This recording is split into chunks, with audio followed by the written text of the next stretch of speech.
Hi guys, Joe from Prepper in the Woods, and today I just wanted to show you guys my Flint Knapping bag.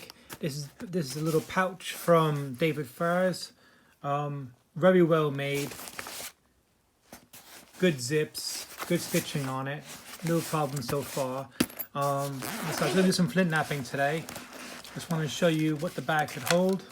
So I got some eye protective, I got various pieces of leather and some protective stuff for my leg.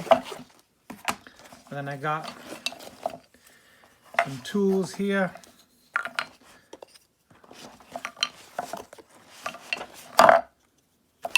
So just to give you a size indication, this is the size large. Like I said, very well made. I'll put links in the description box below if you're interested in that, but definitely makes pouches of all kinds of sizes and they're all very useful. Have a look at them.